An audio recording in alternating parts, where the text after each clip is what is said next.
going to kind of introduce and talk a little bit about, this is a good place to stand so I won't be. Come on back up here. Would you mind moving over one chair so I can stand here without?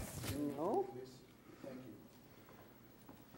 Tonight, we're going to talk about the comprehensive plan, the draft plan that, thanks, Susan.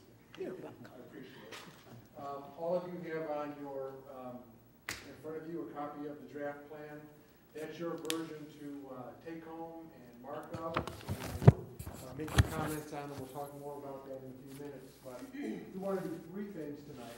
The first objective is to just briefly go over the draft plan in terms of what's in it, how it's organized, how you all made the recommendation for the preferred alternative, and then some of the policy statements in the plan. Then we'll talk about next steps in terms of how you review it and bring your comments back to this group.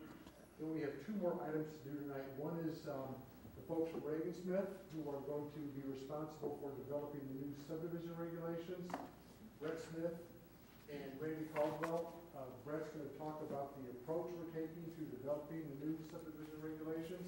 And then Bill Terry, who was on our team doing the zoning ordinance, will be providing a similar overview in terms of a draft outline for the zoning ordinance and hand it out and talk about how we go forward with that part of the work.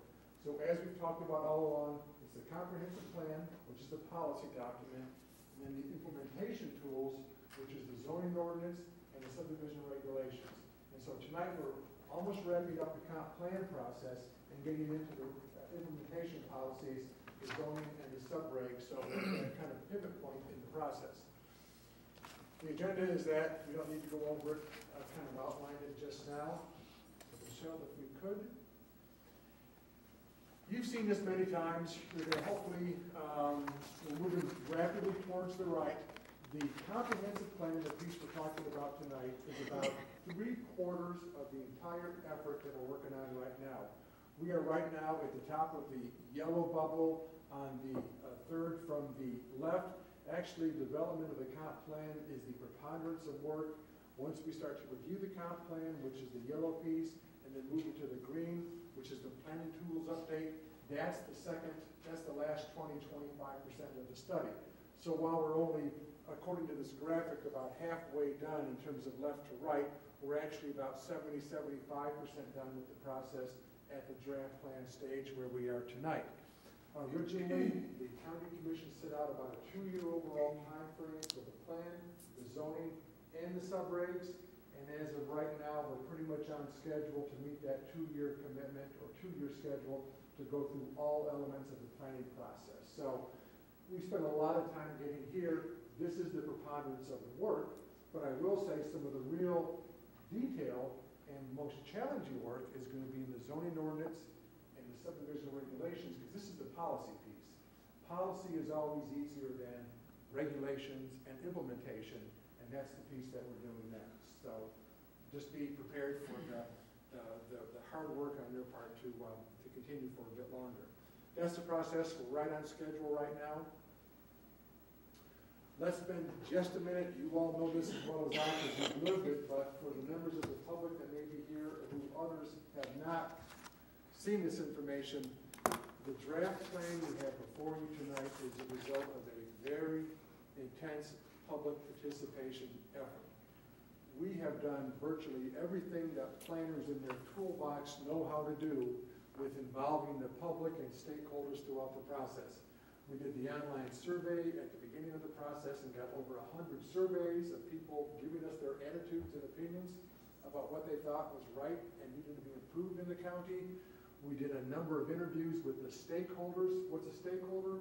It's a group like the Farm Bureau, who we met with early on in the planning process. We had 4 open houses at different geographic quadrants of the county, which had good turnout, good discussion, and got a lot of relevant information that has been reflected now in the plan. Staff went to 1 fish fry, 1 ham breakfast, a couple fish fries. Staff had 3 public outreach meetings where they went out and set up a booth out in the county and some of the small communities to solicit opinion and comment. And then we've had the website and the blog, we've had newspaper coverage. You've been involved, of course, in the 10 steering committee meetings draft comprehensive plan, so you all have been very busy.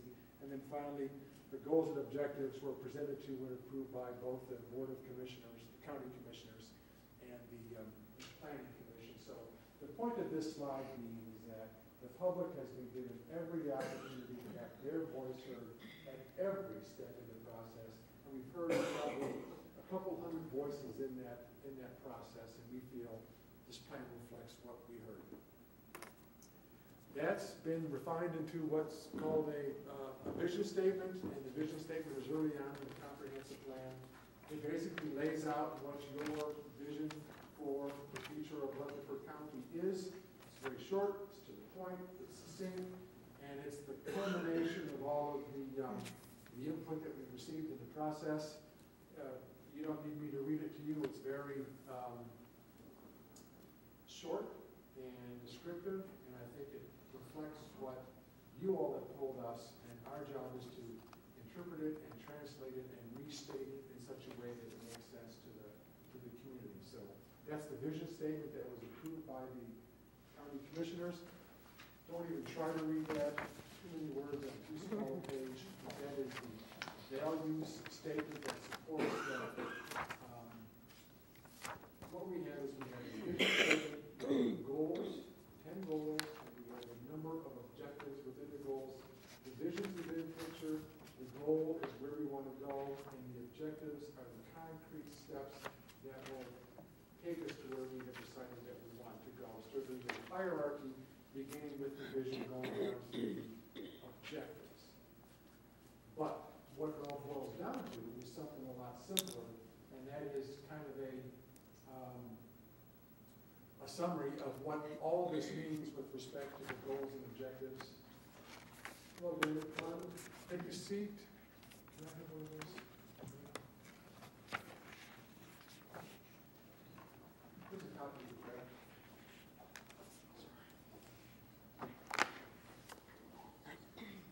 If we had to, this plan is called Rutherford County 2035, looking ahead 25 years. If we had to say, what would the county be like if our plan goals were realized in 2035? There's 6 or 7 bullets that I think really encapsulate what the plan seeks to achieve.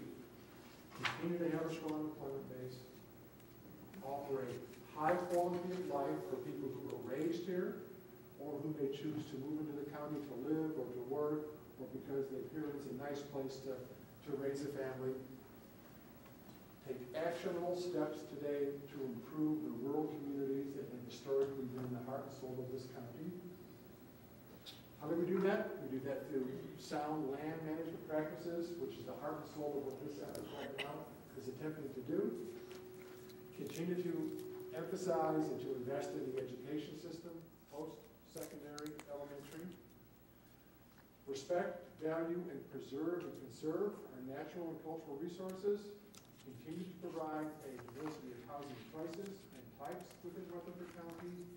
And finally, and importantly, to keep the citizenry informed and involved in the community development process. If we had to say, this is what we hope to achieve in 2035, that's what we have heard from you as that's where we want to go. Comments? Disagreements? Big items that are missing later? I think the first statement is important, but I think what we've left out is how we get there. And we did all these things that we value, which Right. I'm not disputing, they're very important, but I think that what I heard, that a large portion of people is, we want to be open to business, we want to be receptive to the right businesses, we're not encouraging crazy growth, that's not what I'm saying, but I think it's very important that we emphasize the fact that the right businesses that want to come here, that we want them here, we want their economy. And I see the statement that we like what they're going to bring, but I don't see the statement that we're going to help them get here. And Well, I think that's important. Okay. If you would state, how would you state that as a desired, how would you state that, what you just said? I don't know the easiest way to start. I Okay, think we need well, to be receptive and encouraging of Appropriate appropriate and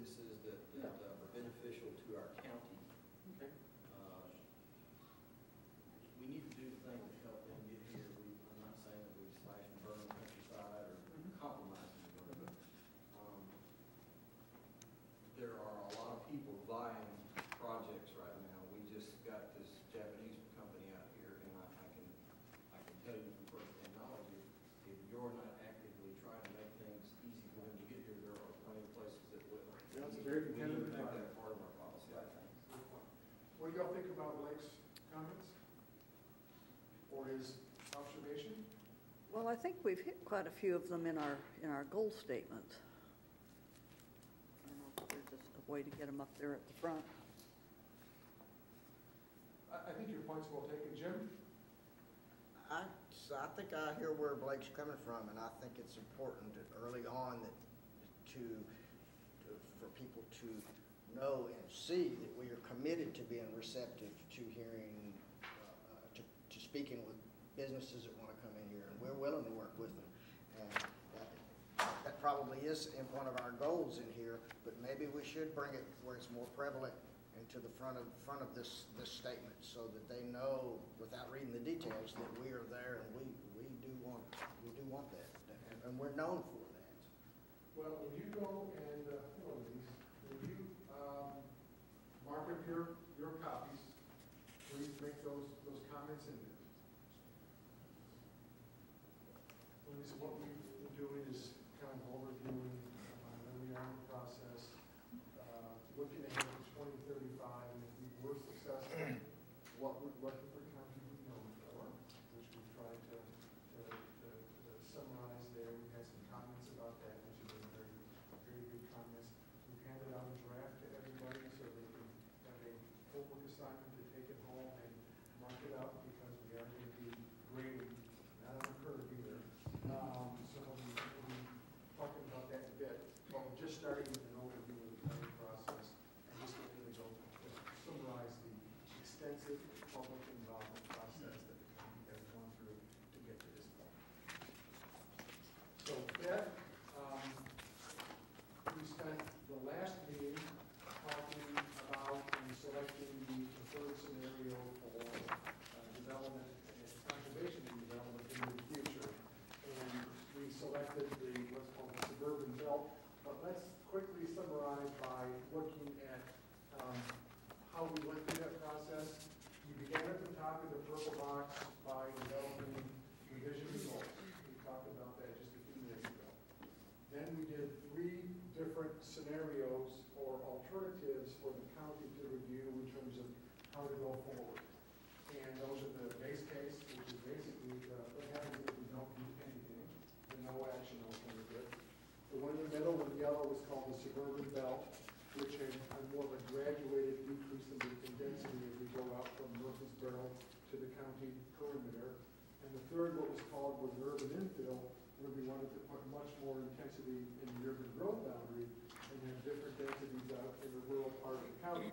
So we developed the 3 scenarios, and then the yardstick against which we measure all the scenarios is what are called the measures of effectiveness. And we graded and ranked each of the scenarios according to how much land it consumes, because land is a finite resource. And one of the things that we heard early on in the process was that land is our most important resource. We looked at what are the impacts on prime farmland, recognizing that farming has been a declining industry, but what are the impacts on that? What are the land use distribution implications, demand for water, sewer, and then impact on schools. So what we did was we took the scenarios and then we evaluated each of them according to these 6 criteria, and that's the process that you all went through in terms of deciding which of the scenarios best met those. And you all selected the suburban belt scenario, which is the one that we took in developing the draft comprehensive plan that you have before you tonight. So the process of getting from revision through the scenarios to the selected scenario was very methodical, very logical, and it was based on data that came out in other phases of our analysis. That's the process that we went through. And what we then did was we had to have a framework for developing a land use plan for Rutherford County. And that framework is based upon centers and character areas and corridors.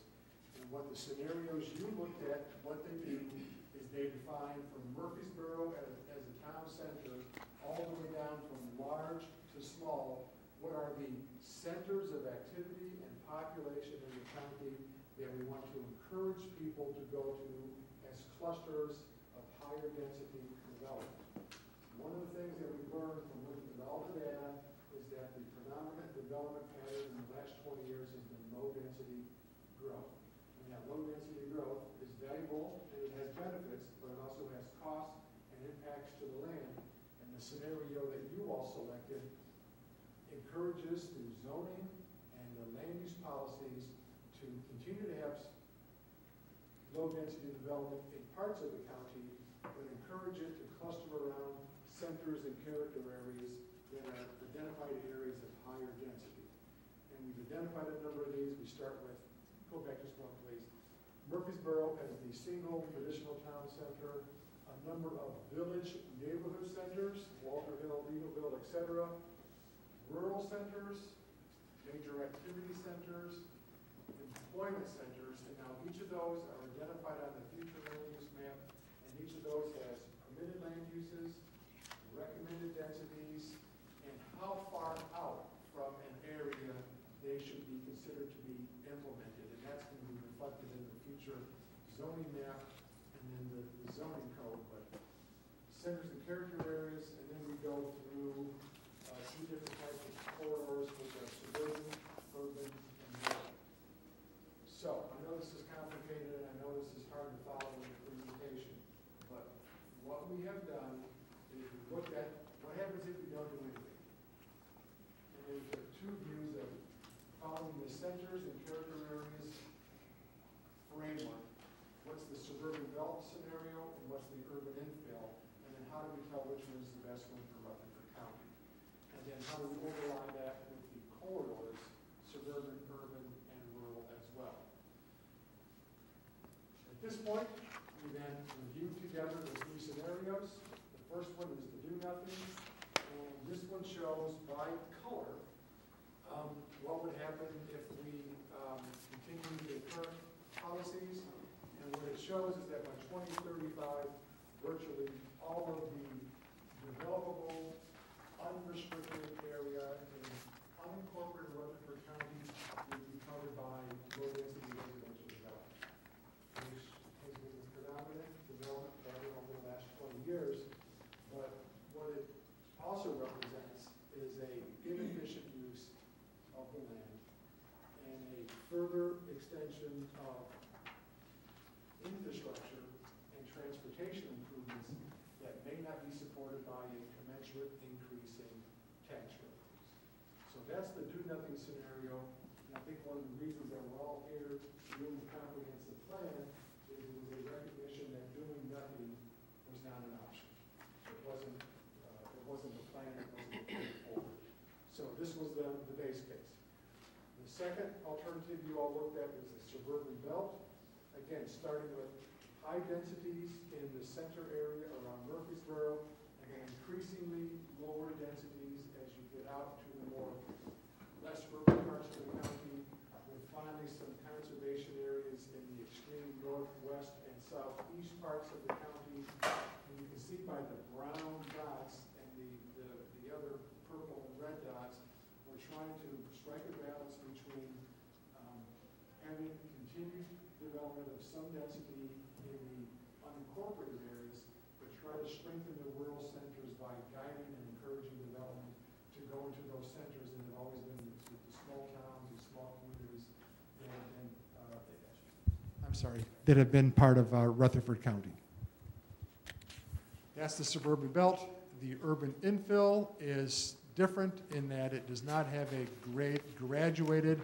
It recommends a much higher density within the urban growth boundary, the second ring outside of Murfreesboro, and then lower density as we go out towards the periphery of the county. Those are the two scenarios we looked at with the base case, and then we did an exercise of, you've seen this just a minute ago. This is the yardstick against which we measure all those scenarios. We did the analysis and brought that back to you. And in each case, you can see where we looked at base case and what the numerical implications were, the suburban belt, numerical implications for land consumption, and finally urban infill, the same. And what we realized, or what became apparent in most of the measures of effect in this, is that the base case, or the do-nothing scenario, was the one that was the least desirable in terms of some of the criteria that you set out for maintaining some level of open space and agricultural economy within the county. The base case was the least preferred, and the two other scenarios ranked fairly strongly in each of the categories. We looked also at prime farmland. As you can see, this is the existing prime farmland is in green. Under the do-nothing scenario,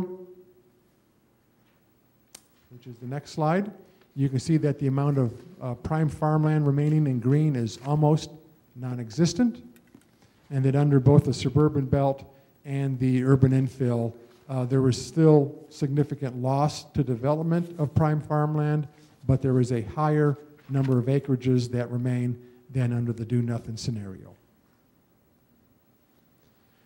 We then had Dr. Penn at MTSU do a fiscal analysis of the three scenarios, and his work is reflected in the report, but his findings were summarized in these 3 points here.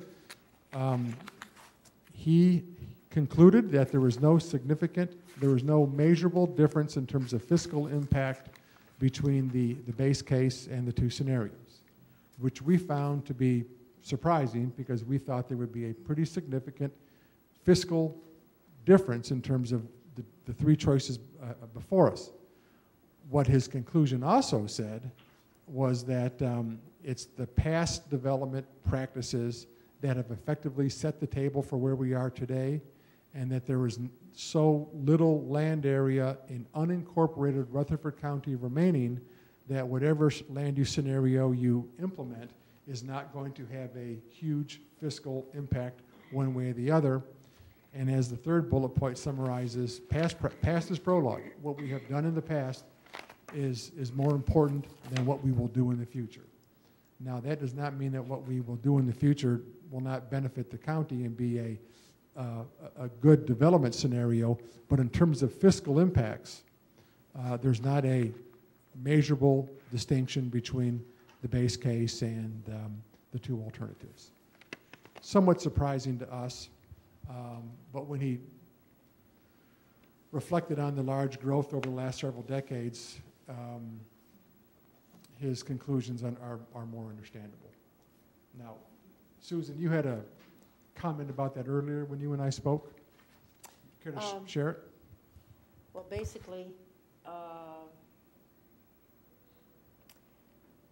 I guess my main concern was I didn't understand the methodology that Dr. Penn used to arrive at his conclusion that there was little difference between the 2 scenarios, and I still don't know.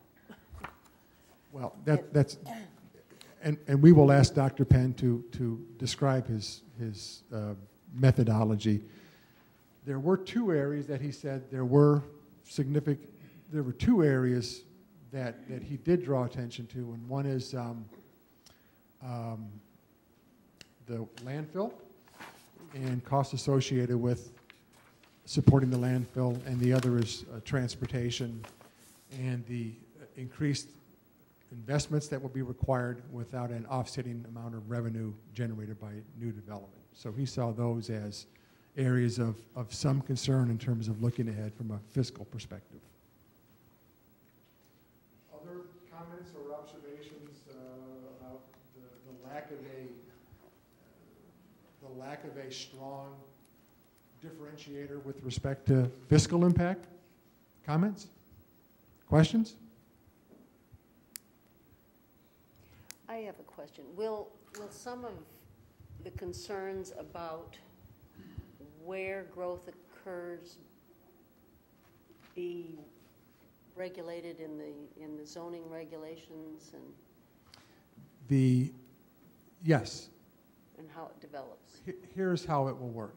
The comprehensive plan will be the policy document which is intended to guide decision making for the Planning Commission and the County Commission on the location, the density, and the extent of different land uses in different parts of the county. That's reflected in this suburban belt land use scenario that you all selected. So that's the policy guidance to the decision makers. The rules, the regulations will be in the zoning ordinance and the subdivision regulations that specifically say densities and land uses and setbacks and development standards and criteria like that. So there's the policy level document for the decision makers, and then there's the zoning ordinance and subdivision regulations that staff will use to implement the recommendations in the plan. Both pieces work collaboratively and collectively. One's a guide, the others are law. And of course, after we finish the plan, we start tonight developing the zoning ordinance and the subdivision regulations. So it's a long way of saying to your question, answering your question, yes.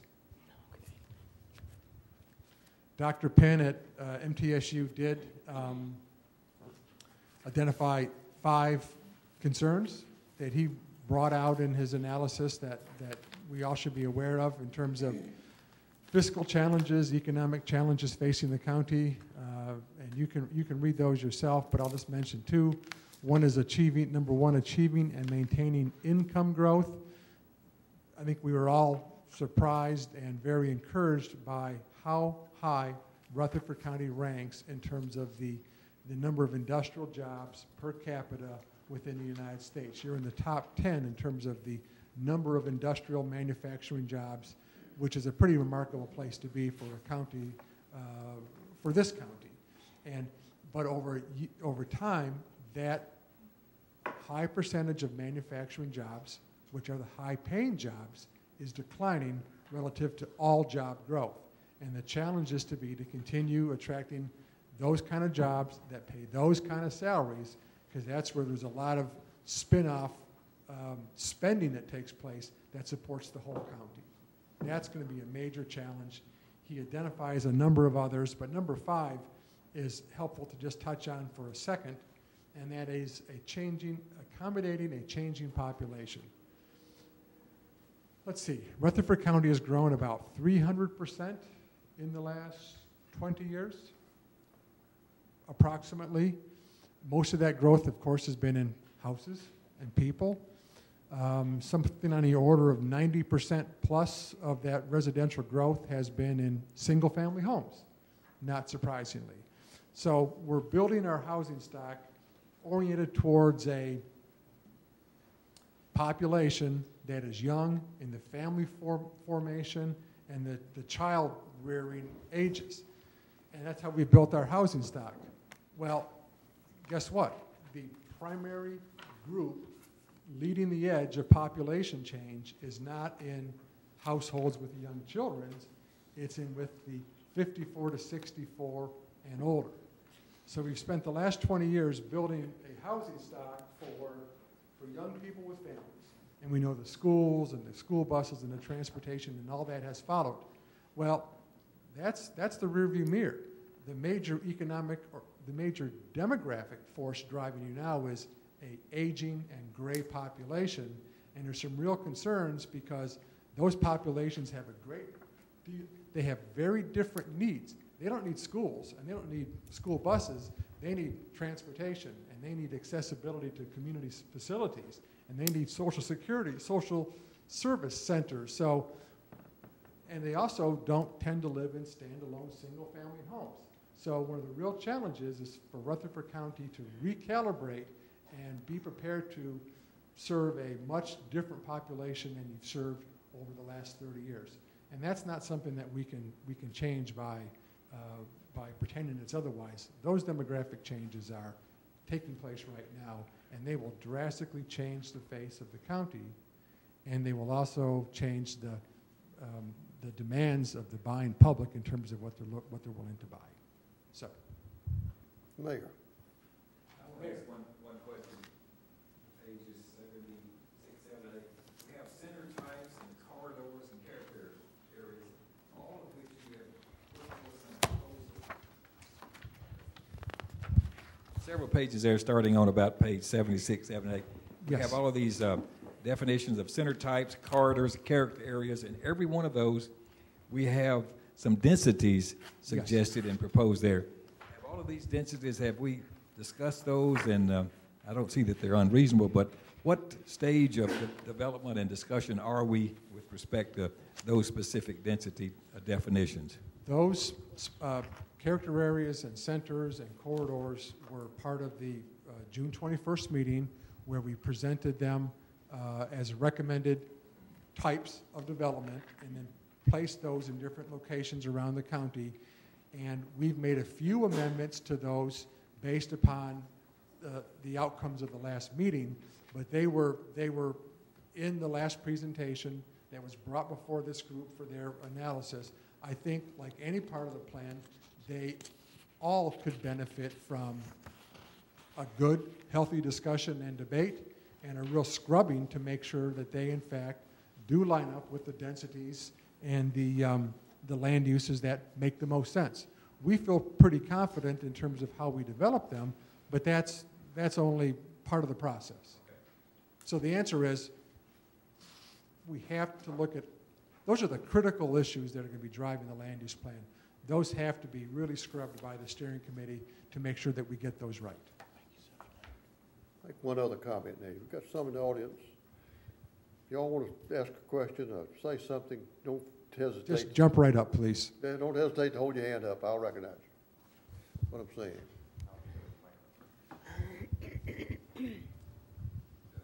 Okay. I'm sorry, Jim. Go ahead. Oh, it's okay. All right. I just talking about the importance of accommodating a changing population. And while my compliments certainly go out to those that work so hard putting this document together, it's a work of art. On that topic, though, on page 40, I think under the modern technology, it's cut off, and we didn't get all of that. So you might want to look. Page 40? On page 40, it just kind of stops abruptly, and obviously it should continue on something. Thank you. Okay. Well, and that's, well, thank you. And we'll talk about how we want to proceed in terms of you marking up the document for both errors that, well, thank you for that. We'll That's talk what about we're here how we today mark for, it up. night for, to try to see what we got to do. And we'll discuss how we're going to ask you to do your review. On June 21st, we all came together and we had a very lengthy meeting to discuss the alternatives, and you all by a vote, and the vote was less important than the consensus that the suburban belt alternative was the preferred one to use as the basis for developing the comprehensive plan. And you laid out a number of reasons for selecting that alternative, and your instructions to us that evening were use the suburban belt alternative as the basis for writing the comprehensive plan, and that is exactly what we've done. The 6 items listed here reflect your rationale that you laid out that night for selecting that alternative. And what we did was we looked through the minutes of the meeting and the comments that we've got, and we built the rationale based upon what we heard from you all.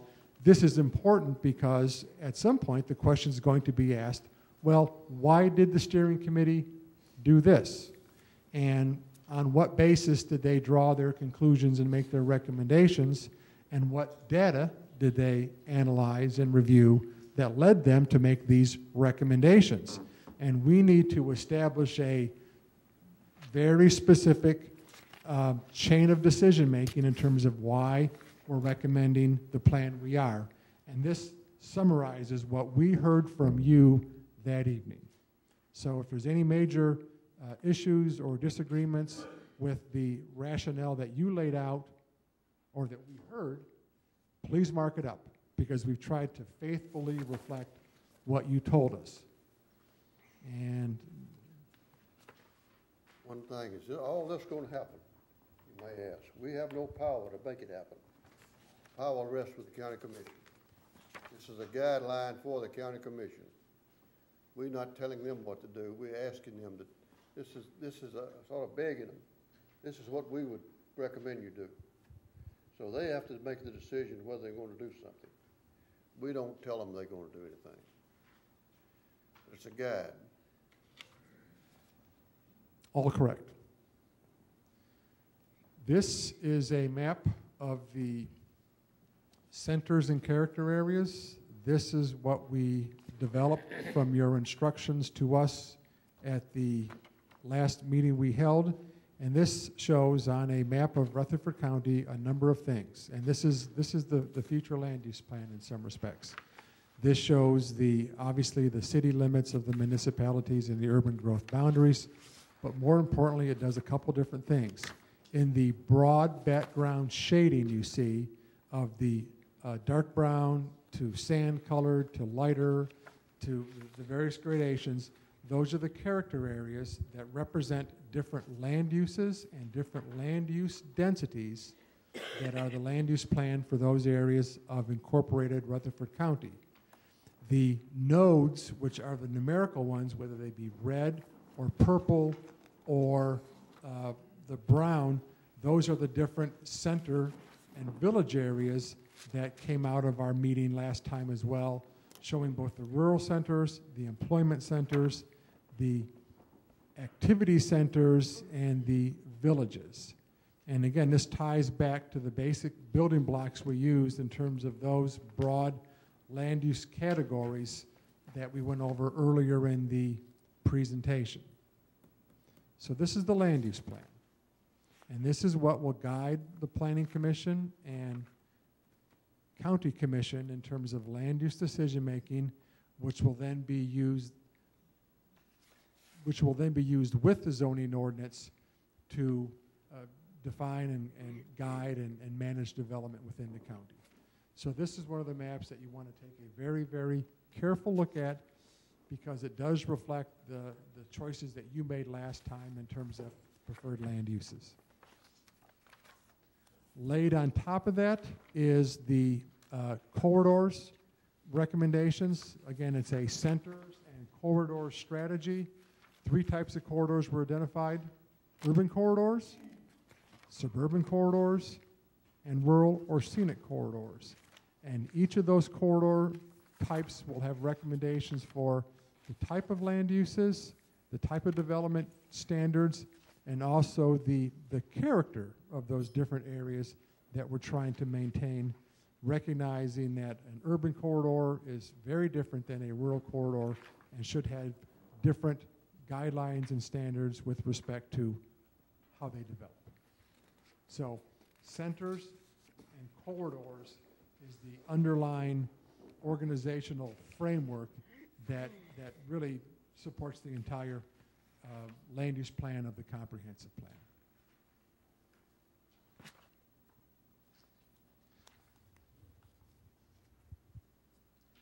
Now, I have a question. yes. On the suburban belt scenario, it's on page 81. The red-orange color, village center, looking back at page 76 where it describes the center type, it says the single-family residential would be 4 units per acre. Okay, and then the suburban character area on the map on page 81, which is all the yellow, Right. that says 5 units per acre.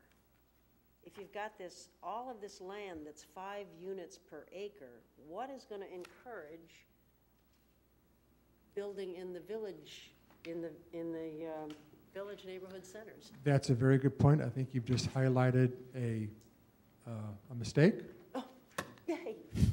Well, I think it runs to what the mayor said, and that is, Yeah. have you really, really, really carefully triple-checked all these? And the answer is yes, but we can still make mistakes, and we can still make corrections at the draft plan, because that's why it's a draft plan. David, Yes. are you sure it's a mistake? Because it also has a village neighborhood center, multifamily residential at 10 units per acre. Right, right. So if you've got single family at 4 units per acre and multifamily at 10 10. units per acre, depending on the ratio between the two, Right. you're going to be higher than the 5 per acre in certain areas. Well, I guess the suburban area, let us take a look at that. I think that needs to be examined pretty carefully. But that's the type of review that we need to do, And that's the kind of discussion that we all need to have, because these guiding densities are going to be very important to all the work that you do, and they have to be right. Is that something that you're gonna do and come back to us and show us the densities again on there, or? We'll do two things, Jake. One is we will go back and take a second look, well, not a second, probably a fourth or fifth look at the land use and the density recommendations in those centers and areas. At the same time, we would ask you to do what Susan just did and say intuitively, I'm not sure if this makes sense. I'm not sure if what you're doing or what you're saying is I don't understand it. And Well, that's maybe my question, is where, the mayor made an excellent point, is where we arrived at the numbers. And I know in the last meeting, there was talked about choosing this plan and that plan, but to get down to this per units per acre, I guess I'd like to better understand it, maybe. Well, they came, in some respects, they came from you all. They came from the development of the document, and we didn't sit down and say, okay, in this particular area, what densities are we looking at and what land uses? What we did is listen to you all and try to develop what we thought the densities and land uses would be for what you were trying to achieve with designating these areas. And that needs to be double-checked in some respects by your review as well. But these are not anything that have been flown in from anywhere else or are part of anybody else's plan. They are our best ability to reflect what we want to occur in these different types of areas. Now, what we want to occur, that's a subjective matter that we may not all agree on, but we should all agree to the extent that we all need to understand and we all need to agree on what we're trying to achieve in these and have broad agreement on the land uses and densities that we're laying out in there. So we're not locked in concrete tonight. We're going to come back in 30 days about it and then try to. Well, what we hope to do is tonight, have you take the draft document home and mark it up and make your comments and ask questions, because we know there are going to be many. And then part of our job is to bring those responses back to you all, and where there's differences in terms of policy or differences of opinion, we all have to reach some consensus, and that consensus is going to be reflected in the plan. If it's something that we all agree on, it's not going to be worth very much. I have a related question, and it kind of ties back to a question that Blake raised at the last meeting, and that is, if we took these population densities and the acreage that is represented for each one of them and multiplied all of that out, what would the relationship be between the population we would get from that and the population we expect to have in 2025? Well, that's a good question. Let me tell you what we did. Because the instructions to the consultant team at the beginning of this process was the MPO in Nashville had used their community viz model to do land use allocations and growth projections for the entire region, including Rutherford County. And the county wanted to have the projections for the whole Nashville metro area kind of line up with what they were for Rutherford County. So we were directed to use the projections for population and job growth and households and other criteria as the assumptions for how we built the scenarios. And so when we took those, and those were the inputs into the community viz modeling.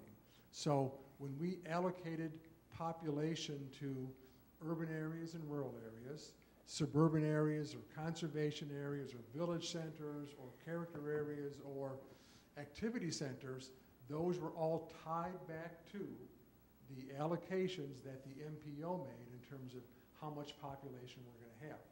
The community viz modeling allowed us to look at different ways to distribute that population in urban or less urban areas. So the tie between the population and the scenarios, that's what we based it all upon.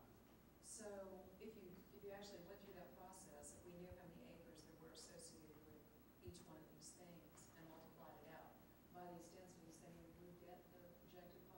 Well, the projected population would come out to what the MPO's assumptions were, which guided the entire. Well, the data were, the inputs for all the scenario modeling were the assumptions from the MPO. So, yes, there was a match. But if you look back at what the assumptions were on the scenarios, that's what we used to do all the modeling. So it all would tie back in because we had to allocate the population and the densities out into the county. But to know how much population we had to allocate, we used the MPO projections for the year 2035 because the county wanted to have what Rutherford County used for their modeling tie into what the Nashville MPO was using for their modeling. Now, where that breaks down is that when the Nashville MPO did their modeling, how long, Doug, 3 years ago, 2 years ago? It was a profoundly different economic environment 3 years ago than it is today. And the MPO's assumptions of what population growth would be in 2035 are probably not accurate anymore. Well, I wasn't so much questioning that. What I was actually asking is, again, just a simple math question. If you multiply the densities for, say there's 1,000 acres of 4 to 1, 4 houses per acre. So that's 4,000 houses. If you did all of that multiplying out for all of this colored in map, would you get that population? Yes, because that's how we set up the model. The model had to be, the value of a model is that you use common quantitative information, population, number of households, jobs, and use that as the basis for developing different scenarios. So you have you're using the same input data and you're looking at it from a couple different perspectives. If we didn't have the same input data, we would have no basis to evaluate because they'd be kind of all over the place. So if, for instance, we looked at some of these definitions and we said, oh, I think that number of residences per acre is too high or too low and changed it, then we would be changing the population we'd expect or would be accommodating. Well, you would, but it's a little bit, that would not be a significant concern as a planning exercise because the assumptions were based upon the population projections for year 2035. They have already markedly changed based upon the last 3 or 4 years, and they've gone down quite a bit. So if you had higher densities or lower densities, they're not going to match up with the population projections themselves are now out of date. And so to adjust the centers and character areas to reflect what you want, there's no inherent disconnect with the planning process because the model of the 2035 population, it's already no longer accurate. Long way of saying we can adjust those to what our community preferences are without at all negatively impacting the planning process, I guess, if you will. Even if we change them, you know, for instance, rural is one single family residence per acre, which seems to defy the definition of rural. If we change that to 1 house per 10 acres, 1 house per 20 acres, for instance, that would drastically cut the population you could fit into the rural. Well, it wouldn't. There's such limited land area that is contained in that land use category that the actual impact quantitatively would be not very significant. If we picked a different one that represented more population and changed the Sure, absolutely, absolutely, because would we, if we go through the process of changing some of these and say, well, I don't think that's what we thought this represented, will you go back through that calculation to see whether we're off by too much? I mean, what would be too much? Say we're off by 50,000? we would not suggest doing that for a couple reasons. One, we built the planning process based upon the MPO assumptions, that was what was going to guide the modeling. And I don't think anybody has a good handle today on what the 2035 projections are because things have changed so much. So we wouldn't know actually we don't know what the target is anymore. And so we don't know what adjustments, how the adjustments that we made would line up to a target that we can't define.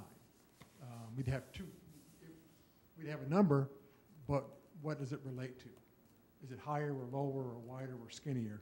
We wouldn't have a basis for saying. Okay, so you're suggesting that we don't have to be overly sensitive to that? That's exactly right.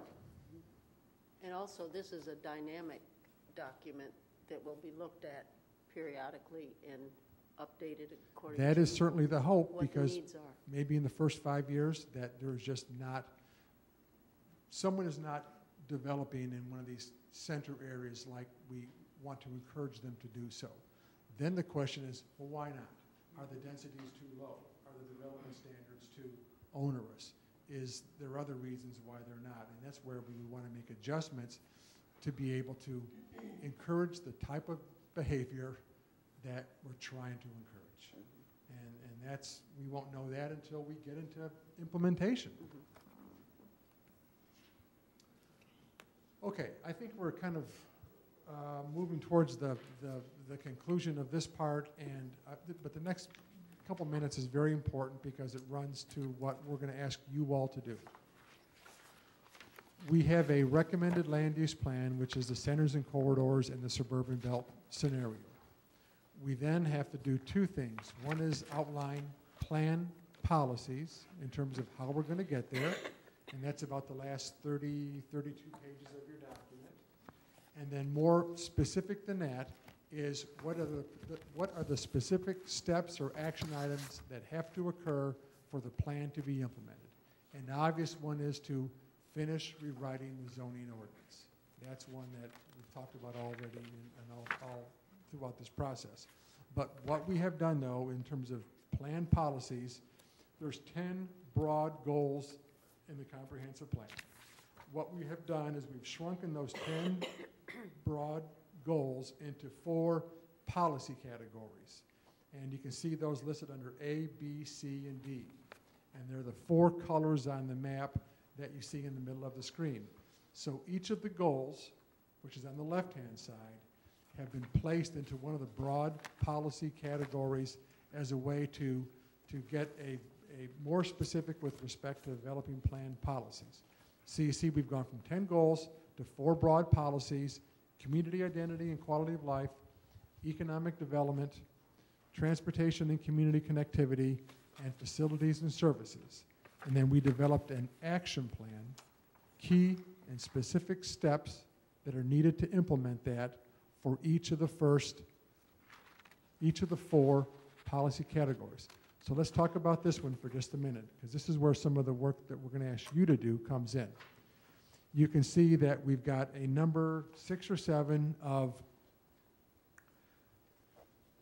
strategies or action items that we're recommending occur. And the first one at the top of community identity and quality of life is, again, a very basic one, and that is the zoning, or actually it's updating the small area plans for the villages and centers. And then for each of the action item, we have a primary responsibility and who the major stakeholders are. This is the working map or the roadmap to go forward. And you can see that we lay out all the action steps in each of the 4 categories. Now, what is missing is this. Assuming that you mark up and we have some consensus on what those action items are, and we agree with who the stakeholders should be, the folks who will implement that, 2 more things need to occur. Or we need to have 2 more things on this sheet. One is, what is the priority? Because we're going to lay out 4 broad policy categories and about 6 or 7 action items per category. That's somewhere around 30 or so recommended actions. Unless we prioritize, we'll be overwhelmed and we won't know what to do first.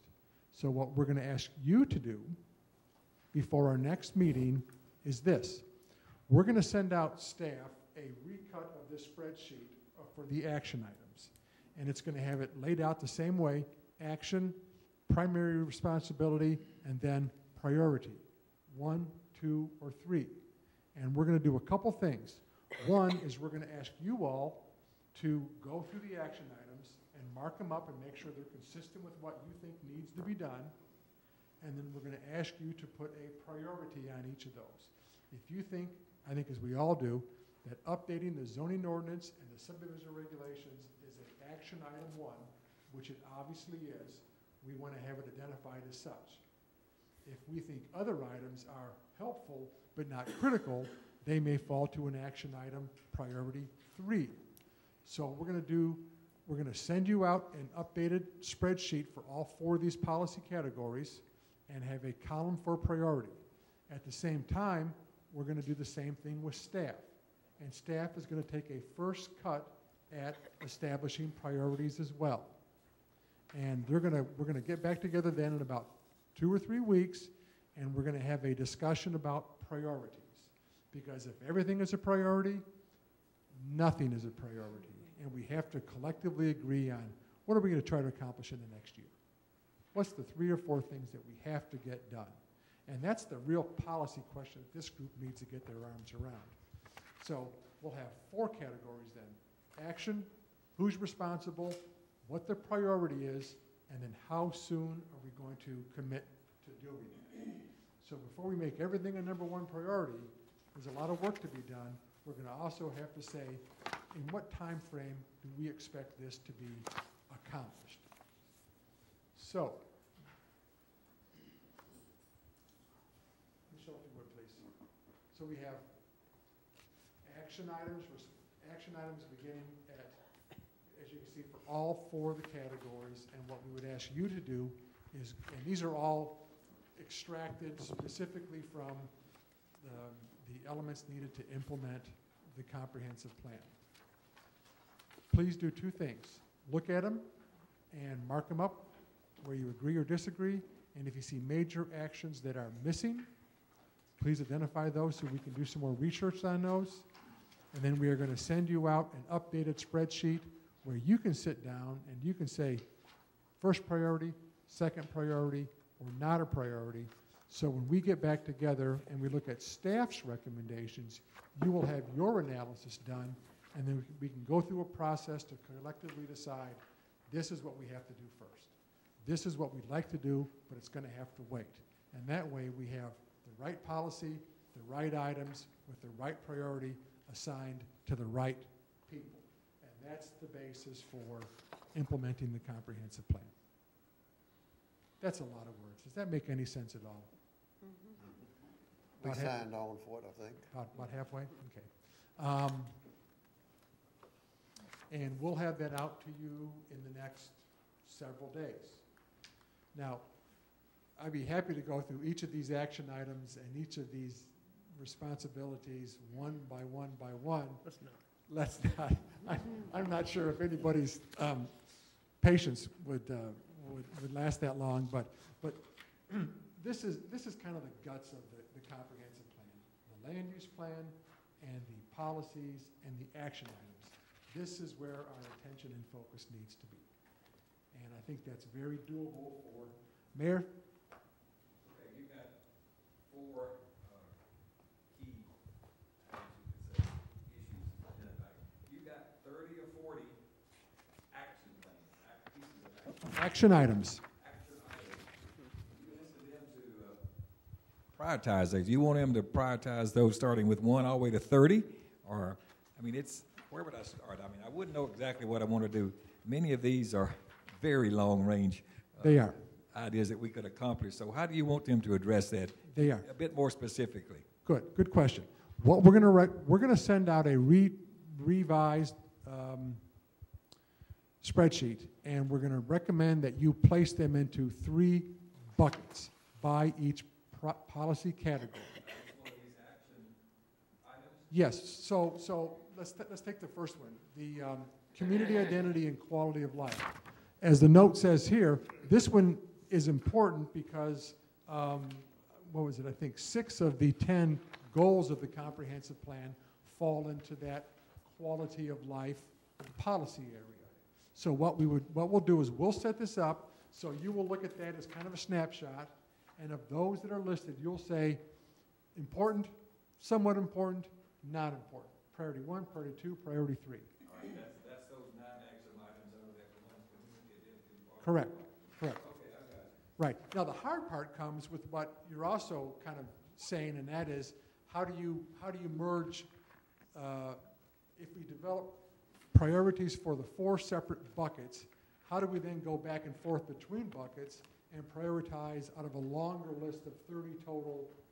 And that's where staff and the steering committee are going to have to get in there and decide how to do that. There's no set formula.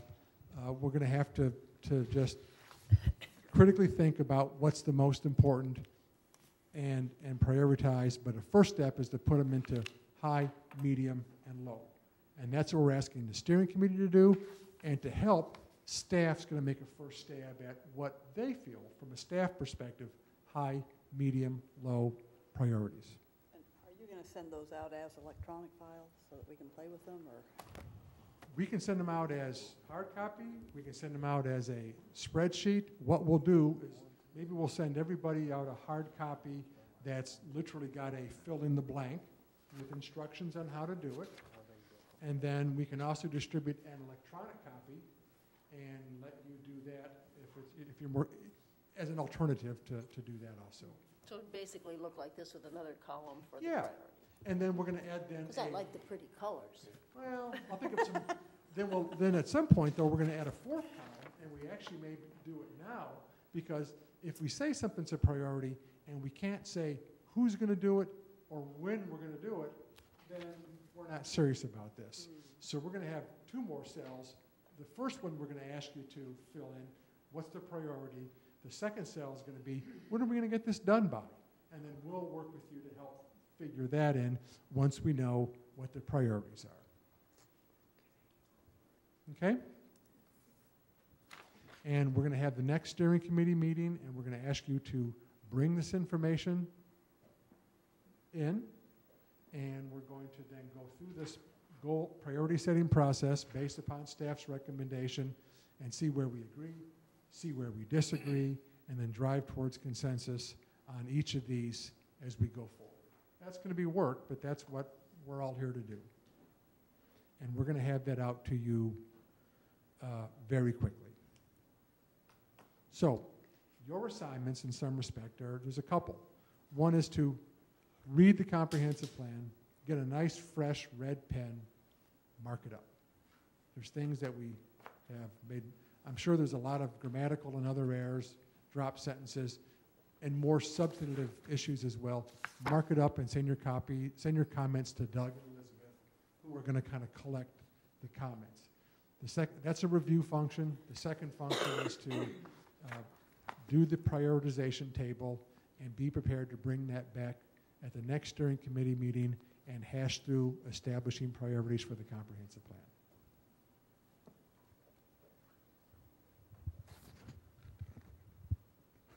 Now, we have 2 more short items to cover tonight. We're getting shorter all the time. But before we do, I know you're seeing this tonight for the first time.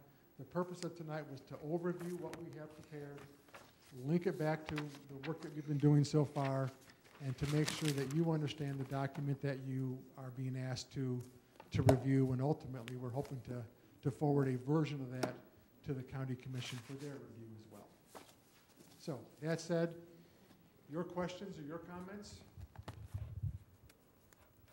Let's have the board go around the table and make about That's a good idea. 1 or 2 sentences from each board. That's a good idea. You decide where to start. Start right over here. Start with a woman. Then that gives us about 2 or 3 sentences. At this point, I don't have 2 or 3 sentences, it's just too new. Say something. Any comments? No, it's just gonna take a lot of reading and thought. Any comments? Say something. Good evening. Let's come on around the table then. David? David's always got something. What's your comments tonight? I don't know, I've been awful quiet tonight, so, still absorbing, I guess. Looks like we're headed the right direction, though. All around then.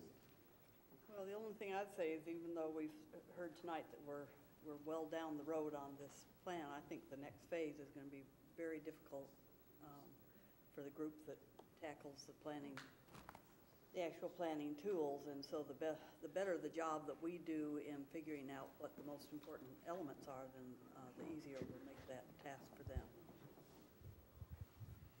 And I think this has been very well laid out. There is a lot here, but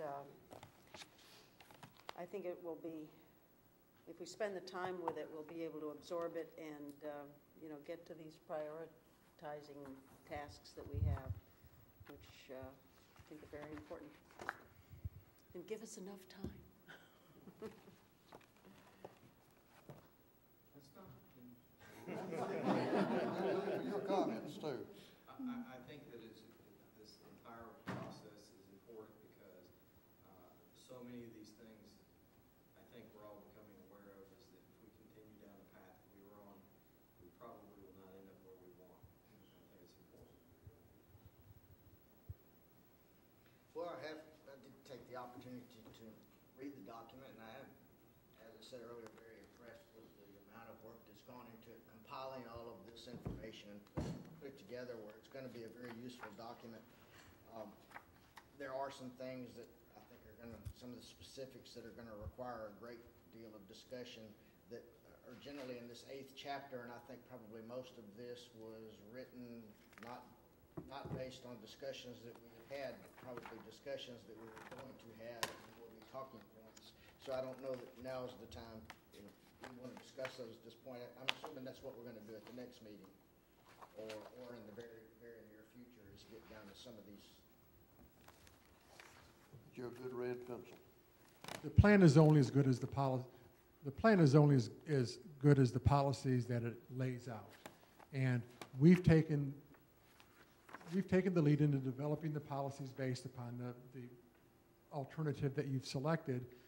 That's our interpretation of those. We need to hear yours, and that's what you just said in terms of we need to hash these out, and some will agree with, and some will disagree with, and some will maybe not agree with. But that's the process that we will do, and that becomes a policy matter for the steering committee, because you're recommending policy actions that are reflected in Chapter 8, which is the heart and soul of the document, and that will take some discussion. You're absolutely right. I couldn't figure out where David was going exactly till I got to Chapter 8, so I think that's the key thing right there. I'm just impressed with how it looks and the fact that we can probably use this in our public schools to teach children about Rutherford County. I just think it's kind of neat. I don't have any further comments this time. Oh, it's such a nice document, well organized.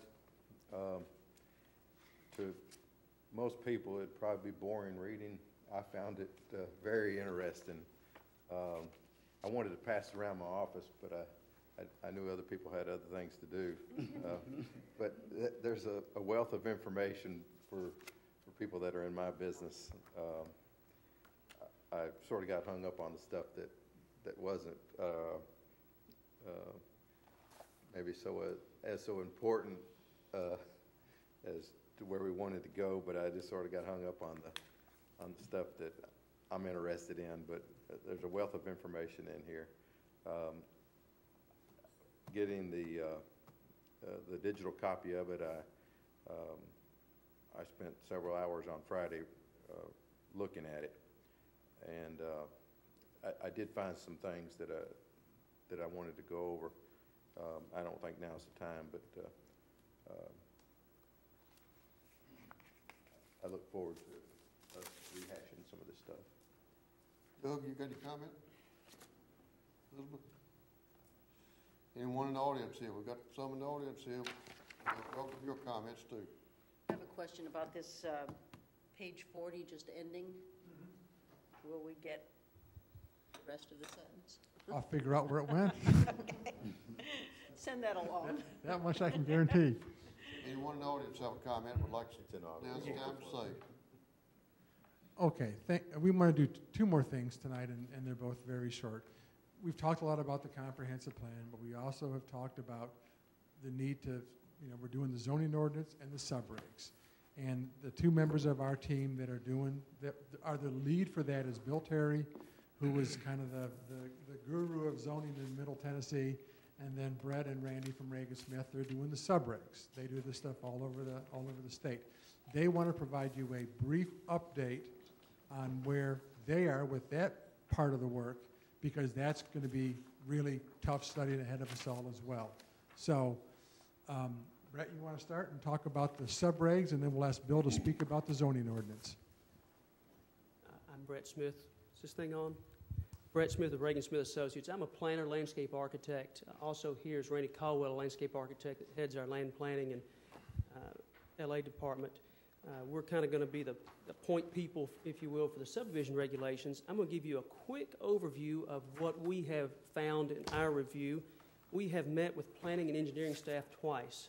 They work with this document on a daily basis. So we got their comments, their areas of concerns, and we've also routed through our office. We deal with subdivision regulations from an engineer. We've had engineers look at it, our surveyors, and then us as planners and landscape architects. So the review I'm about to quickly go over with you is the staff's and our review of it. It's called a technical memo. We've got more detailed stuff. The subdivision regulations are really the way, it's the process and the technical standards for getting intent on the ground, if you will. It's somewhere between the zoning ordinance and what's built out in the field. And so it can be really technical. And so what I've done is just kind of summarize different sections and different areas that I'll kind of hit the high points of. One of the things that's different in Rutherford County than a lot of counties is y'all have a road commission, and they have taken upon themselves to set a lot of the street standards.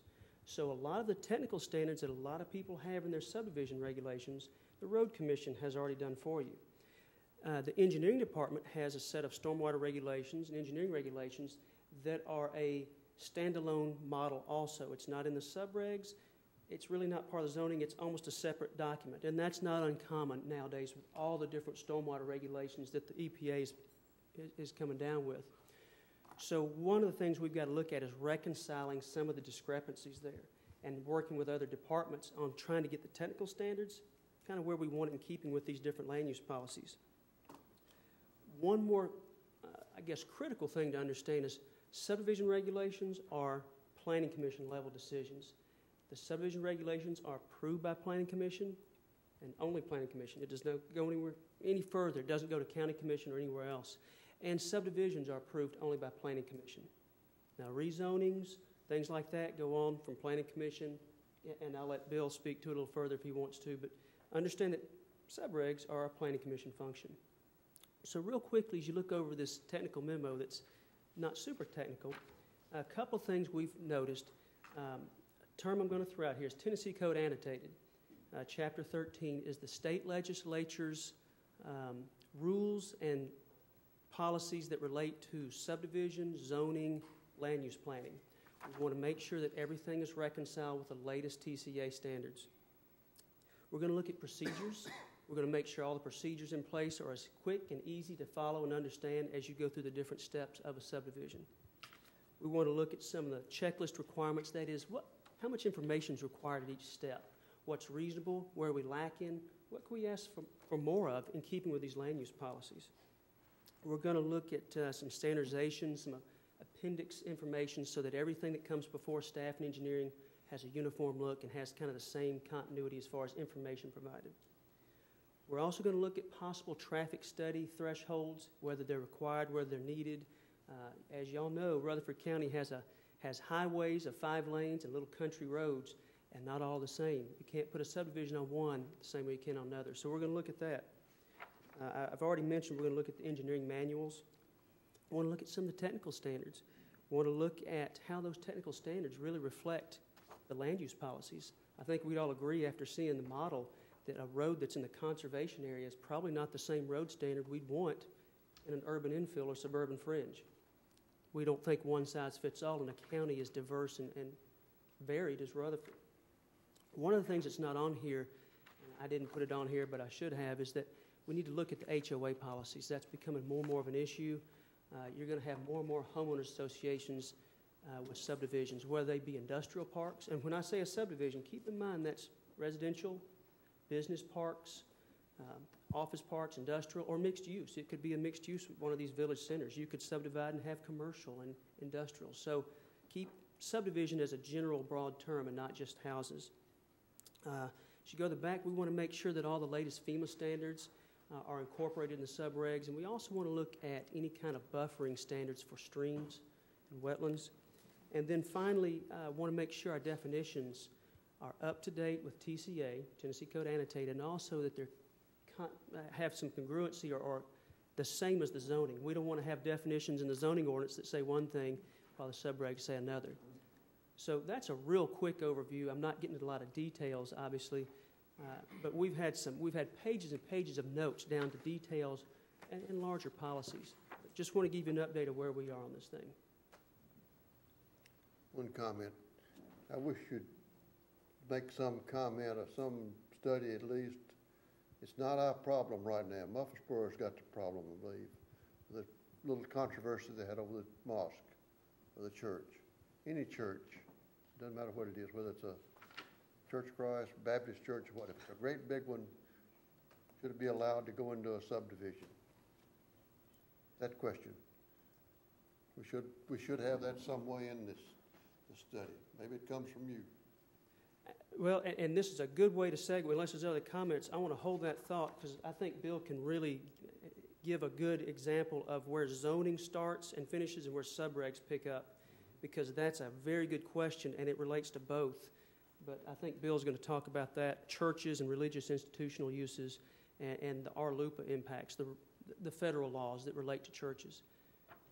Yes, ma'am. Did they leave it wide open and say it's all grandfathered in? I don't want to leave something grandfathered in. The city of Murfreesboro can have it grandfathered. There's one out in Open County. We need to address that too, I think. Yes, sir. If I could I'll just address that real quick, and I know Mr. Terry will probably address it to a certain extent as well. The county commission passed a resolution from the steering committee asking us to take a look at that particular issue. Again, I know we discussed this on the phone a little earlier when we talked. Probably what we're going to recommend looking at is, as part of this process, is looking at not so much just religious uses, but institutional uses, assembly type uses, just in general, not looking at just religious uses. We realize that that's something that the county commission wants us to look at. They asked us to look at this as part of this process. The consultant has been made aware of that, and as Mr. Terry will present, you'll see that that's part of what we'll be doing.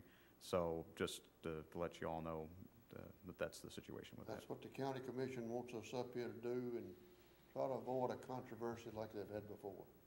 I know the last one involved Murfreesboro, and we can't tell Murfreesboro what to do. But we can set the regulations for Rutherford County. You had a question before? Well, just, I was wondering whether in the work you've done to prepare, you were looking at all at how our subdivision regs do or don't mesh up with the municipalities. We have, actually. I have looked at, when you look at the urban growth boundaries, really there's one little teeny tiny piece of Laverne that will eventually expand, but Smyrna and Murfreesboro are the two major ones. Eagleville doesn't have much there. And we have been, yes ma'am. We've looked at the technical standards, the road standards, and even the block standards, even looking at the processes as we try to compare Rutherford County's processes. When I come in with this 100-acre farm, how does this process compare to the one in Murfreesboro or to the one in Smyrna, zoning notwithstanding? Yes, ma'am. We're actually got it all lined up and comparing them. Good. Mr. Jones, how does Rutherford County compare to other counties, maybe in the area, in Middle Tennessee, or even outside of Middle Tennessee? How does our process compare to theirs? Do you ever look at that? It's very comparable. One detail that I will share with you is one of the things we think would be appropriate would be to have Planning Commission make larger, broad planning decisions. Like that 100-acre farm, have them approve at a preliminary plat, concept plat, sketch plat, whatever the terminology may be, have them approve, yes, we'll approve 100 acres or 100 lots on that. And take away the technical stuff and let staff deal with that. That is, let Planning Commission make the broader planning decisions and let the technical staff deal with the more technical items and not the lay board there. So this process is really in keeping. What we're probably going to do is tweak it further and let the planning staff deal with the technical issues, but take some of the major decisions off of them and put that on the duly appointed commission. But it's in keeping. It's very much in keeping. Did that answer? Do you want specifics further than that? No, I wanted just a general overview. Yes, sir. What you thought, and I assumed you've seen them in other areas. Yes, sir. We work in quite a few states in Southeast, and that's why I wanted our surveyors and engineers to look at it, not just planners, because they see it from a different perspective. And so I can give you technical stuff from the surveyors on state plane coordinates as well as bigger picture things on procedures. I'll spare you that. Also like to hear any kind of recommendations you might have as far as addressing the problem we have with about Murfreesboro, Laverne, Smyrna, Eagleville, and as far as zoning regulations, all the different ones, try to get them all together. Well, that's one of the policies, David, that's in our comp plan, is trying to stay coordinated. How can we get them to cooperate with us on that? Any recommended moves we can make to get it to fit with them, to get them to work with us?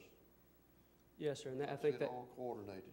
I think that speaks to your point as well over here of having the guidelines and having the regulations somewhat harmonious, so there's not a huge disconnect at the city limit line or the county line.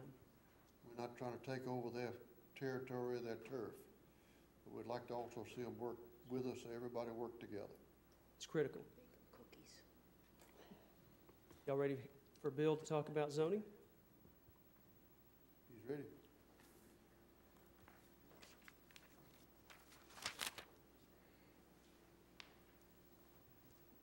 I bet there's one thing that I can get everybody to agree on, right off the bat. Zoning can be very controversial. Everybody agree? Okay, we're off to a good start then. Excuse me. Obviously, zoning ordinance is a complicated document. And I want to contrast a little bit between subdivision regulations and a zoning ordinance. Subdivision regulations, as Brett has said, is a ministerial act of the Planning Commission. Zoning ordinance is a legislative act of the County Commission. Subregs deal with platting of land. Zoning deals with the use of land. Subdivision regulations deal with dedication and improvements. Zoning ordinances deal with density, land uses, and lots of other controversial items. Secondly, subdivision regulations are interpreted by professionals and by the Planning Commission. Zoning ordinances are interpreted and adopted by the legislative body. Generally speaking, when it's a legislative body, political decisions enter in. I'm not using political decisions or politics as a dirty word. It's just a way of getting things done in our society of legislative activity. So they are developed that way. Subdivision regulations generally have no political input. And you have a set of written rules. In zoning, you have no written rules. It's a legislative decision. So how would you get written rules into the zoning process?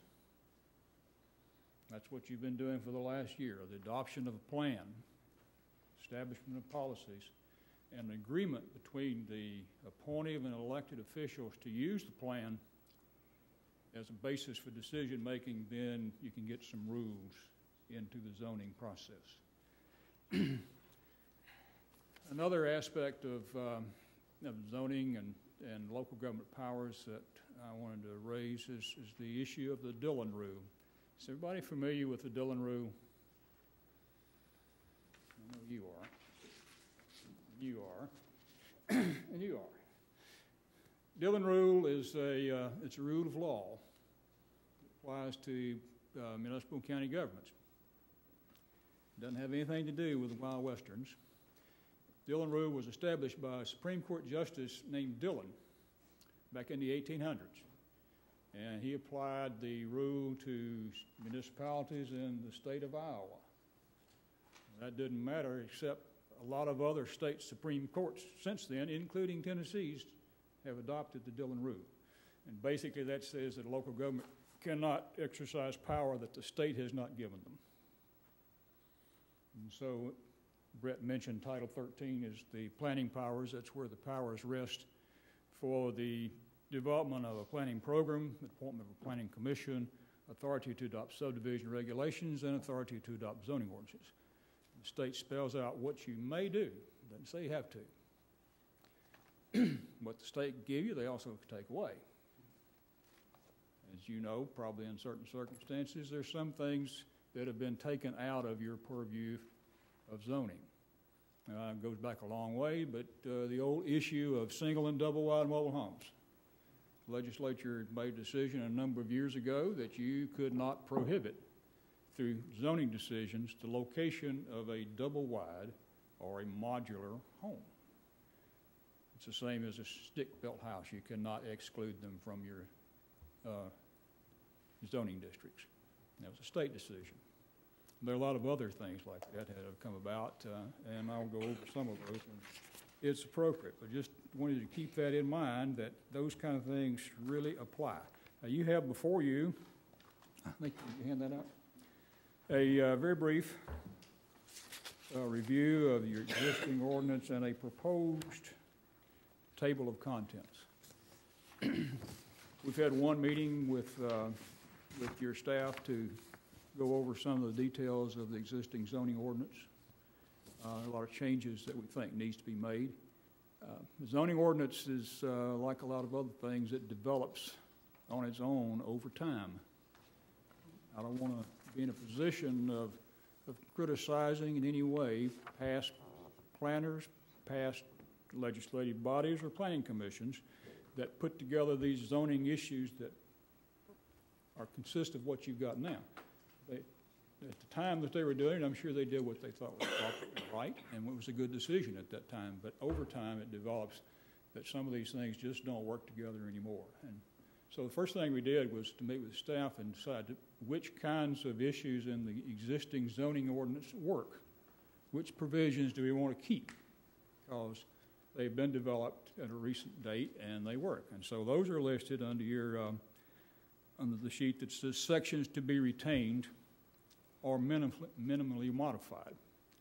That include plan unit development regulations, flood hazard district be retained, landscape buffer yard regulations. We will look at that to see if they still work like they were intended to, but they basically are modern up to date. And provisions for accessory dwelling units, for example. Those kinds of issues will be retained in the new ordinance. The sections that would be deleted or substantially changed include the issue that you have with conditional use permits that are now granted by the county commission. Go back to Dillon's rule. There's no language in state law that says a county commission can grant a conditional use. It's happened over time. It seemed like to be the right thing to do, to give them this sort of discretionary power. I'm sure that's what was decided. Anyway, that's not in the law, so we want to look at that in a different way. The issue of use by right is also one that we want to look at in a different way. Current ordinance lists certain uses that are accepted by right. The way we would propose that be done is to eliminate that section and put the by right uses under the zoning districts. And you would have distinct zoning districts. Cluster developments and corridor overlay zones, we would delete those, do it a different way.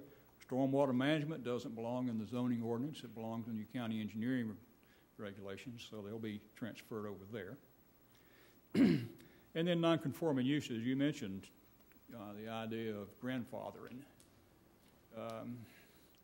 Tennessee has a section on the books that addresses that issue, and essentially it gives an established use, whatever it may be, if the zoning is changed on that established use, the right to continue ad infinitum. So that another limit that's been placed upon the ability of local government to adopt a regulation that you might think is good. Major issues that we think will need to be addressed, in addition to the ones that we're talking about in deleting, include the classification of uses. This is how the zoning ordinance and the administration of the ordinance deals with individual land uses. It's practically impossible, of course, to list each individual land use that might occur in a community. So what we would propose to do is to group similar uses under a similar classification and look at it from that perspective. We might develop a land use chart to look something like this that would list all the use activities on one side, the districts across the top on the other sides, and then where they're permitted, whether permitted by right or by exception, or whether they're not permitted. In that way, deal with land use issues on a simple chart basis. That's one way. Not the only way, but that's the way we have discussed so far. We need to deal with the issues of powers of the Board of Zoning Appeals. The Appeals Board is a very vital element in the administration of the zoning ordinance.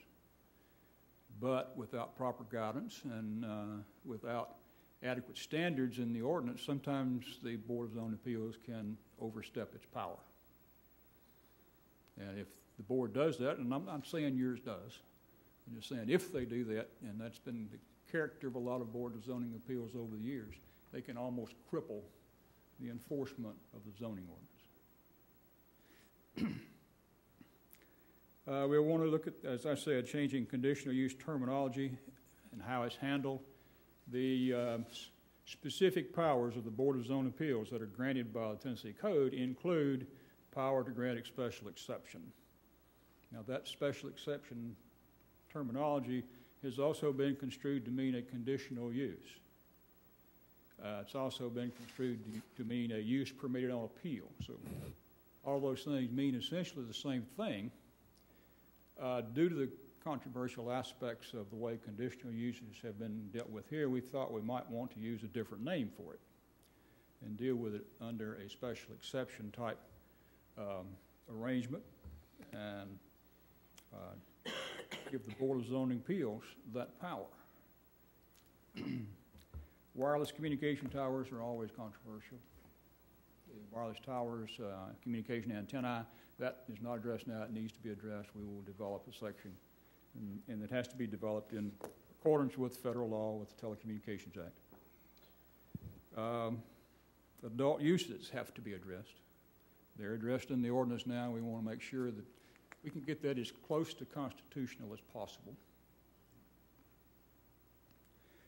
Halfway houses and group homes, they're always controversial. Federal law, the Federal Fair Housing Act, as well as the Americans with Disabilities Act, limits what you can do with regulating those uses. It basically says you can't use your regulations to discriminate.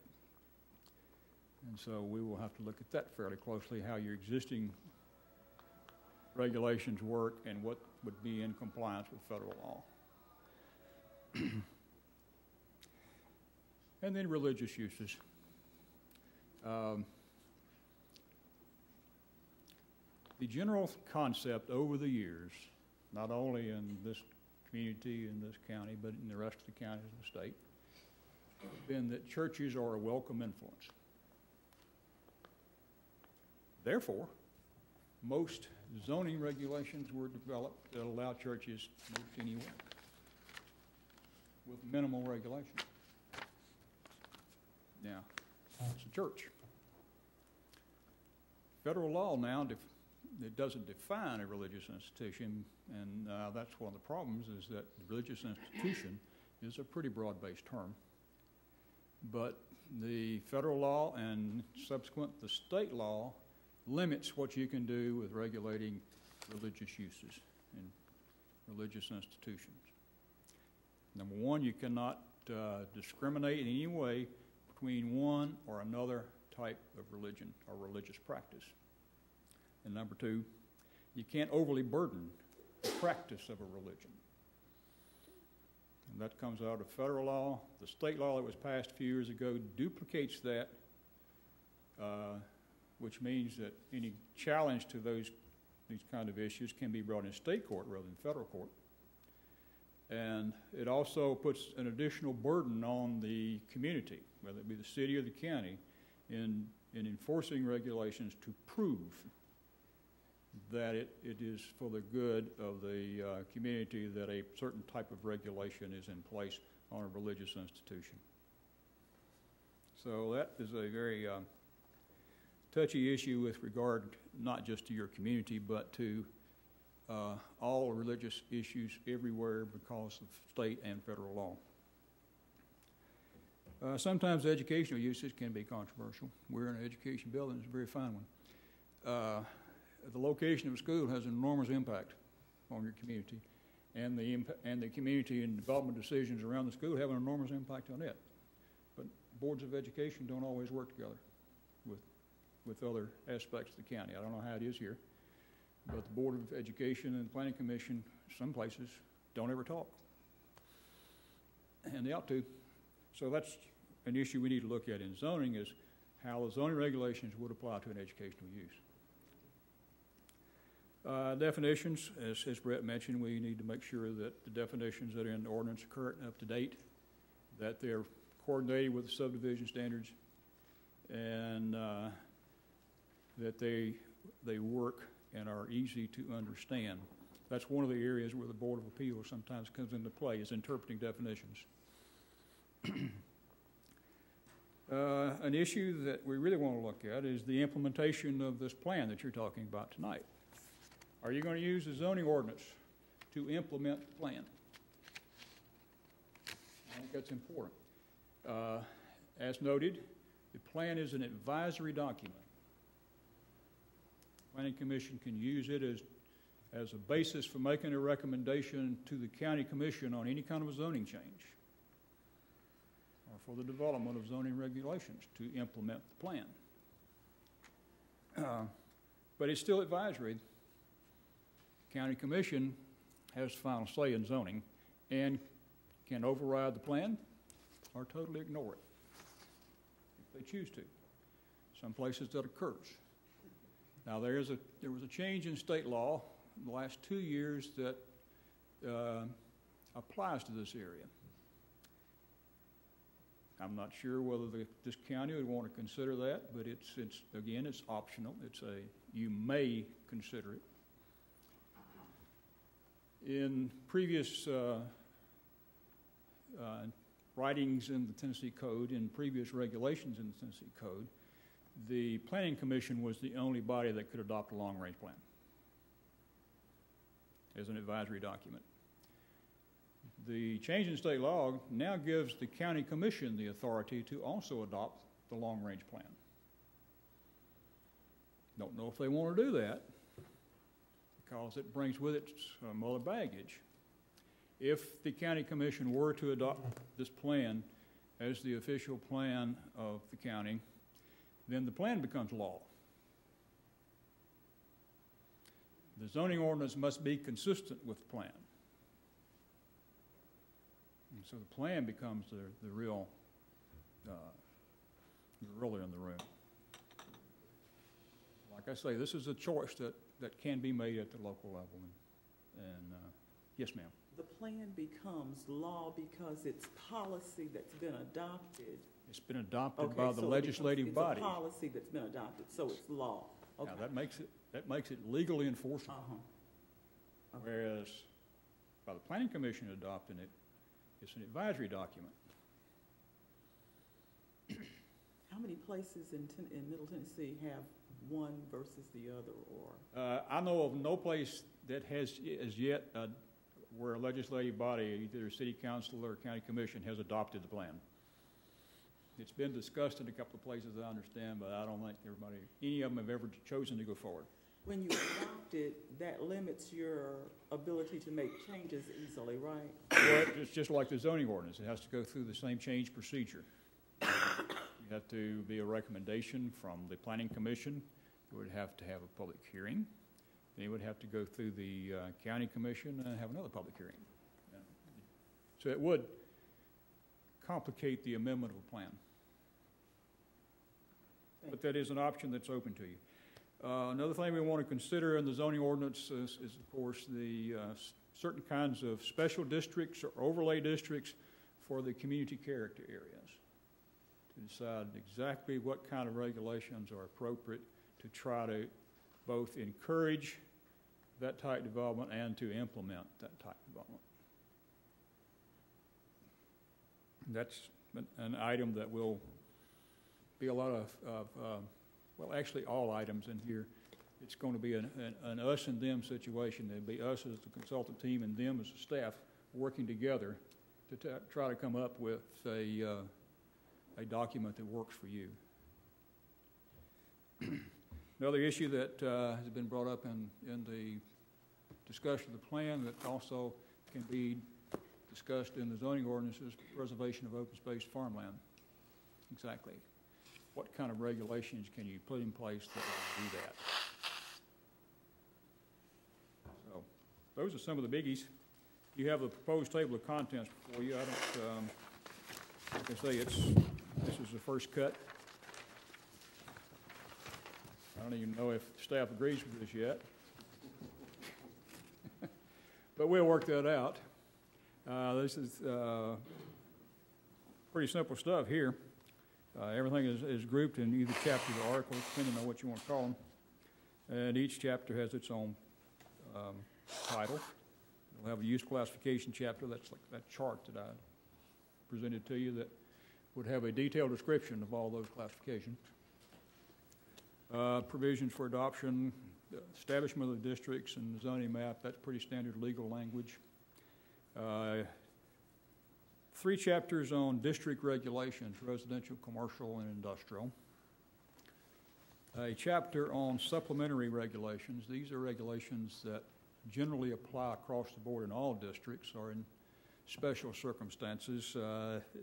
For example, you might have a general requirement across your entire residential district spectrum for home occupations. Any regulation that you put on that would go in this type of a chapter. And then your off-street parking requirements, development standards for mobile home park communities, multifamily developments, any building and construction standards, landscaping requirements, and wireless towers can be grouped in this one chapter because they all deal with certain types of development standards. Sign regulations, that's another chapter that I think the staff is working on a current update, and when that is updated and complete, we'll just be plugged in to the new orders. Chapter on non-conforming uses. We talked a little bit about the grandfather clause. There's some specific requirements that you have to follow in order to be in compliance with state law. We'll develop that chapter.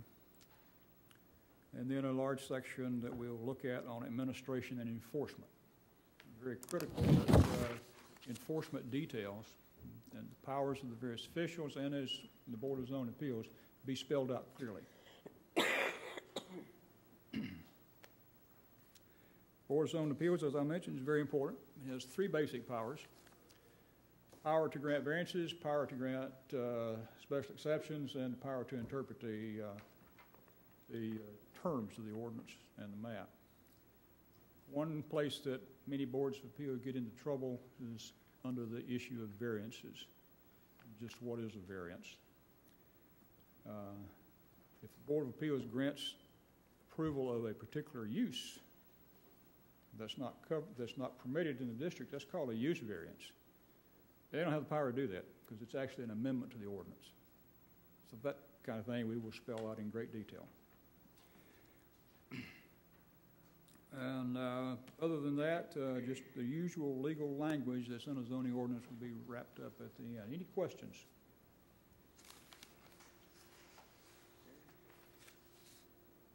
So we all agree it's very controversial. Yes. A former builder, we've got 2 or 3 other builders in the room here, I know. Any suggestions? I know you run into this problem of going into Wilson County, going into Muffinsville, going to Davidson County, Williamson County, and finding the variances. They're all supposed to be operating on the same set of rules, but you go from one political boundary over to the other one, like going into France from Germany. Well, they operate on the same basic state law. Have to follow all those laws just the same, but the basic rules can vary widely, as you well know. Very different in interpretation. I'd like to see us more conforming from one unit to the next. So if you cross the boundary, you're not facing a different country. I'm never going to build anymore. I got past that stage. I'm not able to do it anymore. I don't think I could if I wanted to. It's an iffy business right now. I'd like to see it all work on the same rules if I can from here to Davidson County to Wilson County. It would be a real test of the perseverance of mankind to be able to go from Nashville through Laverne, Smyrna, Murfreesboro, out into the county on the same set of rules. It's so like a different country, like I say. You wonder where they start off and how they arrived. Any other questions? Thank you. Enjoyed listening to you. I think you know what you're talking about. We'll see. What's your last name, Bill? Terry, T-E-R-R-Y. Okay, thank you. We are honored to have your appearance here. Mr. Chairman, that's our presentation tonight. We talked about the comprehensive plan, we talked about the summer eggs. We've also talked about the zoning ordinance. Your assignments have been made. We're ready to continue the process. And with that comment, we'll turn it back over to you to wrap it up. I'm going to close the meeting down unless somebody's got a serious objection. If they do, they better stand up quick and start talking. Otherwise, I think we're supposed to take these books home with us and be prepared to come back in about 2 weeks and say what your objections are to them, what's wrong, if you don't like something, you better come back and tell them. Staff will be in contact with you the next day or so. You need to call me. I'm listening to the phone book for Smyrna. You can call Doug. One of the 2 of us. Whoever you want to. You can talk to the county executive, even the mayor. So go home, talk about it, be prepared to come back, put something on paper. Meeting adjourned.